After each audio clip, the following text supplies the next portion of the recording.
बात ये है, चर्चा उन्हीं की जाती है जिसके अंदर कुछ राम होता है। ऐसे ही राम की जन्म जयंती आज रामनवमी के दिन हमारे प्रांगण में आई है। भगवानों, राम भी 4 प्रकार के बताए गए हैं। एक राम दशरथ का बेटा, एक राम घट घट में बैठा, एक राम का जगत पसारा, एक राम सब जग से न्यारा। राम, ये शब्द राम का शब्द है, मतलब जिसके अंदर राम है वही राम होता है। राम की अपनी एक खूबी थी, राम की अपनी एक मर्यादा थी, राम का एक अपने रहने का ढंग था, जिस कारण से वो हमेशा वंदित और पूजित होते रहे हैं। राम दशरथ के घर पैदे, राम दशरथ के घर जन, घराना हो तो ऐसा हो, राम दशरथ के घर जन्मे, घराना हो तो ऐसा हो। लोग दर्शन को चले आए, लोग दर्शन को चले आए, सुहाना हो तो ऐसा हो, राम दशरथ के घर जन्मे। आज हमारे प्रभु रामचंद्र जी का जन्मदिन पूरे भारतवर्ष में स्थान स्थान पर, मंदिर मंदिर में, हर जगह उनका जन्मदिन मनाया जाने वाला है। आज तृतीय पद है, नमो आयर्याण। आचार्य का बहुत बड़ा स्थान जिन शासन के अंदर है। आचार्य वे होते हैं जिनके 36 गुण होते हैं। 36 गुण कौन से होते हैं? 5 महाव्रत पाले, 5 आचार पाले, 5 इंद्रिया जीते, 4 कषाय को टाले, 9 शुद्ध ब्रह्मचर्य का पालन करे तथा 5 समिति और 3 गुप्ती का पालन करे। ऐसे कुल मिलाकर 36 गुण आचार्य के अंदर होते हैं और उनका रंग पीला बताया गया है। आज भी करने वाले पीले रंग का ही आहार करते हैं, पीले कपड़े पहन करके ही जाप करते हैं। आज 36 माला का जाप करना है। माला तो 21 ही करनी है, किंतु 36 लोगस का ध्यान करना है, 36 वंदनाएं करनी है। हमसे भी जब तक होती थी हमने वंदनाएं बराबर 36 की है। अब हमसे नहीं होती, नहीं करते, पर जिनसे होती है उनको 36 वंदना करनी चाहिए। पीला रंग अपने आप में एक वैज्ञानिक कलर है। पीले रंग के कारण से मानसिक कमजोरियां, दिल की उदासी दूर होती है अपने आप। पीला रंग, हल्दी का रंग हमारे यहाँ जो शादी के अंदर लगाते हैं, दूल्हा दुल्हन को पीला कलर चढ़ाते हैं। पीले कलर के अंदर बहुत ज्यादा शक्ति होती है। पहली शक्ति ये होती है एंटीसेप्टिक, वो किसी प्रकार का बस शरीर में रहने नहीं देती। दूसरी बात, ये पीला कलर होता है, ये कैसा होता है? अपने आप में एक सक्रिय कलर है, ज्ञान तंतुओं को सक्रिय बनाता है।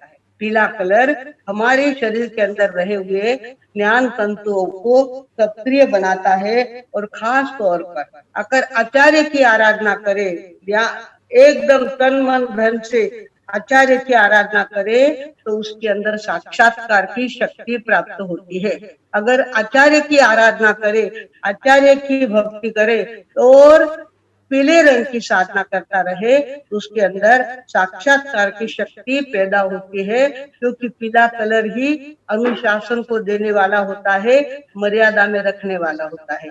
इसलिए हमारे यहाँ शादी के समय हल्दी लगाते हैं। कारण ये है कि हमारा लड़का, हमारी लड़की मर्यादा में रहे और अनुशासन का पालन करे। इसके लिए पीला कलर लगाने की अपने यहाँ परंपरा है। ये पीला कलर है जो अनुशासन में रखता है और मर्यादा में भी रखने की शक्ति देता है। इस तरह से ये पीला कलर हमारे लिए बहुत ज्यादा काम का है। जब भी आप जाप करो तो चारों तरफ झंडू के उनके गेंदे के फूल चारों तरफ बगीचा लगा हुआ है और उसके बीच में बैठ करके हम जाप कर रहे हैं। ऐसा भी चिंतन करते हुए पीले कलर में जाप करो तो बहुत बड़ी बात होती है। और 36 गुण कौन कौन से आपको याद रखो। 5 महाव्रत का पालन करें, 5 आचार का पालन करें, 5 इंद्रियों का जीते, 4 कषायों को टाले, 9 शुद्ध ब्रह्मचर्य का पालन करें, 5 समिति और 3 गुप्ती। इतने सारे इकट्ठे करो तो कितने होते हैं? 36 होते हैं। ऐसे 36 जिन्होंने ऐसे गुणों की आराधना की है, उनकी आराधना हमारे द्वारा होती रहे तो हमारी अंतर की शक्ति अपने आप बढ़ने लगती है। अपने आप अपने जीवन में ऐसा अपने आप ठहराव आता है। अरे बाप रे, ये जिंदगी है क्या? इसको जिंदगी कहते हैं क्या? इस तरह से आनंद आने लगता है। भगवानों, ऐसी आराधना हमारे यहाँ समय समय पर होती रही है। और आज भी चारों संप्रदाय, तो खास तौर पर मंदिर वाला संप्रदाय, मूर्ति पूजक और स्थानकवासी अम्बिल की ओली का बहुत ज्यादा अम्बिल की ओली की साधना करते हैं, नवकार का जप करते हैं। और करने वालों की 60-60, 70-70 ओलियां हो गई है। तो इस तरह से हमें अपने जीवन में देखना है। हमारे यहाँ पर श्रीपाल मैना सुंदरी का चरित्र चलता है और उस चरित्र के अंदर हमने देखा कि माँ पौड़ियों से जाकर के मिल गई और पौड़ियों के बीच में भले पहाड़ के उधर रहे, किंतु था तो पौड़ियों का ही वातावरण। उस कारण से उस बच्चे को भी क्या हो गया? कोढ़ उसके शरीर में दिखने लग गया। और माँ तो एकदम से कांप गई कि मेरे बेटे को और कोढ़, अरे बाप रे, वो तो एकदम घबरा गई। अपनी लगी तो लगी सूझती है, औरों की लगी दिल लगी सूझती है। और 700 लोगों को कोढ़ था, तब वो वेदना नहीं हुई।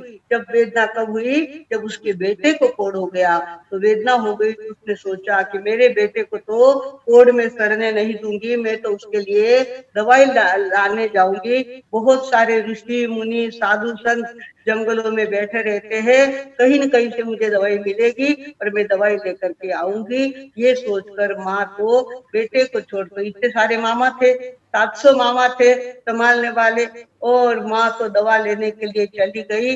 वापिस जाने का तो रास्ता मिल गया, पर आने का रास्ता कहाँ से मिले? आने का रास्ता मिलता ही नहीं। वो जंगलों का वातावरण, इतने सारे पेड़, सामने वाला 10 फीट पर रखा हुआ खड़ा हुआ वृक्ष भी दिखता नहीं था। तो इतने बड़े जंगल के अंदर रास्ता कहाँ से मिले? वो तो भटकती गई, रास्ता भूलती गई। और ऐसे करते करते उसको कितने हो गए? 12 साल। बेटे से दूर होने को कितने हो गए? 12 साल बीत गए। इधर ये लड़का बड़ा होता रहा, मामा उसका लाड करते रहे, मामा दूर से उसको खाने की वस्तु देते रहे, पानी पिलाते रहे। और वहां से विहार करते हुए करते करते आगे आगे बढ़ते गए। 12 साल का समय। गधा उनको कहीं से एक मिल गया था, गधे के ऊपर अपने लाड राजकुमार को बैठा देते और गधे के साथ उसका, वो समझती है हमारा राजा है, हम इसकी प्रजा है, ऐसा आनंद लेते वो। और वहां से निकलते निकलते 12 साल में कहा तो चंपा नगरी बिहार प्रांत में आई है, जहाँ सती सुभद्रा ने दरवाजे खोले थे। वो चंपा नगरी बिहार में है। और वहां से विहार करते करते करते करते ये लोग मध्य प्रदेश के उज्जैनी नगरी की तरफ जाने लग गए। उज्जैनी तरफ जाने लग गए तो हो गया ये कि वहां उज्जैनी नगरी में राजा था जिसका नाम था पहुपाल नाम का राजा था। और वो राजा बड़ा धार्मिक था, न्याय नीतिवान था, अच्छा था। उसके 2 रानियां थी, एक रूप सुंदरी और दूसरी सौभाग्य सुंदरी। 2 उसको रानियां तो दोनों रानियों से एक एक लड़की उनको प्राप्त हुई थी। तो एक का नाम तो रखा था मैना सुंदरी और दूसरी का नाम रखा था सौभाग्य सुंदरी, सुर सुंदरी। मैना सुंदरी और सुर सुंदरी। अब इन दोनों लड़कियों को राजा ने पढ़ने के लिए पंडितों के पास भेजा और वहां पंडित जो कहे वो कहती थी। एक लड़की जो थी वो कहती थी मुझे तो सुर सुंदरी है, वो तो कहती थी मुझे काम शास्त्र सीखना है, मुझे जिंदगी का आनंद क्या होता है, नृत्य गायन काम शास्त्र ये सारी बातें मुझे सीखनी है। और मैना सुंदरी ने कहा मुझे तो सिर्फ तत्व ज्ञान सीखना है। दोनों बहनें थी और दोनों की चॉइस में बहुत बड़ा अंतर था। अब ये दोनों पंडितों के पास पढ़ रही है, पंडित जी के पास पढ़ रही है और पढ़ लिख करके तैयार हो रही है। इधर तो श्रीपाल जी का गधा धीरे धीरे चलता हुआ कहा गया है, उज्जैनी के करीब पहुंच गया है, उज्जैनी के करीब पहुंच गया है। इस तरह से दोनों लड़कियां एक पढ़ी पंडित के पास, जैन धर्म नहीं जाने, दूजी नव तत्वादिक क्रिया सीखी धर्म ठिकाने हो। श्रीपाल नरेश्वर समर्या परमेष्टि नव पद प्रेम से, श्रीपाल नरेश्वर समर्या परमेष्टि नव पद प्रेम से। क्योंकि अभी हम विकट काल से चल रहे हैं, चारों तरफ कोरोना इतना फैल गया है, हॉस्पिटल कम पड़ रहे हैं, ऑक्सीजन कम पड़ रहा है, बेड्स कम पड़ रहे हैं, डॉक्टर्स कम पड़ रहे हैं और स्मशान भूमि छोटी हो रही है। इतना ज्यादा अभी कहर हमारे कोरोना ने डाला हुआ है, इसके लिए परहेज पालना बहुत जरूरी है। हमारे मोदी जी कहते हैं आप अगर परहेज पालोगे तो कोरोना को हम भगा के रहेंगे। पहली बात तो सोशल डिस्टेंसिंग बहुत जरूरी होता है, बहुत करीब बैठना नहीं, बहुत भीड़ में जाना नहीं, चाहे लोग नाम रखे चाहे कुछ भी कहे, हमको कहीं जाना है नहीं, अपना घर छोड़ करके हम कहीं नहीं जाएंगे और डिस्टेंसिंग का पूरा पालन करेंगे। दूसरी बात, हम जहाँ तक बने मास्क लगाए बिना बाहर नहीं निकलेंगे, क्योंकि मुंह में से जंतु बहुत जल्दी प्रवेश करते हैं और मुंह में से ही जंतु बाहर होलसेल निकलते हैं। इसके लिए नाक में इसका जन्म स्थान कहाँ है? कोरोना का जन्म स्थान नाक में है, नाक के कफ में है। इसके लिए हमें चाहिए नाक को भी बंद रखे और ओठों को भी बंद रखे। हम डिसिप्लिन पालन करेंगे तो अपने आप ये अम्बिल का व्रत, ये हमारा नवकार मंत्र का आराधन, ये सारा उस रोग को दूर भगाने में, धक्का लगाने में कामयाब सिद्ध होंगे। भगवानों, हमें चाहिए कि हम अपने कर्तव्य का पालन करते हुए लोगों के काम उपयोग में कैसे आए, इसका भी ध्यान रखने का कोशिश करें। अपनी तरफ से मास्क वगैरह बांटने का ध्यान रखे, लोगों को सावचेत करने का ध्यान रखे। किसी ने मास्क नहीं पहना होगा तो उसको कहे कि मास्क पहनो फिर बाहर निकलो। इस तरह से देश की सेवा करना बहुत जरूरी है। और खास तौर पर ये धर्म ध्यान हमने इसीलिए चालू किया है कि निगेटिविटी सारी दूर हटे और पॉजिटिव ऊर्जा इसको धक्का देने में कामयाब सिद्ध हो। इसके लिए हमने क्या किया है, ये आधा घंटे का धर्म ध्यान चालू किया है और अभी श्रीपाल जी का चरित्र का दिन है, इसके लिए 9 दिन और ज्यादा हमने सवा घंटे का कितना 15 मिनट और बढ़ा है। रोज का आधा घंटा था हमारा 8:30 से 9 और आजकल हम 9:15 तक इस बात को लगाकर चलते हैं और उसके अंदर हमारा श्रीफल का भी चरित्र थोड़ा बहुत आगे आगे बढ़ता है। हमें इससे जल्दी पूरा करना है। इसके लिए थोड़ा थोड़ा रोज का हम ज्यादा छलांग लेते हुए जाएंगे, एक्स्ट्रा वर्जन नहीं करेंगे। पर श्रीपाल चरित्र क्या होता है और नवकार मंत्र की महिमा का क्या फल होता है, ये सारी बातें आपको समय समय पर बताते रहेंगे। आज इतना ही बोलकर अपने विराम लेती हूँ। ओम शांति।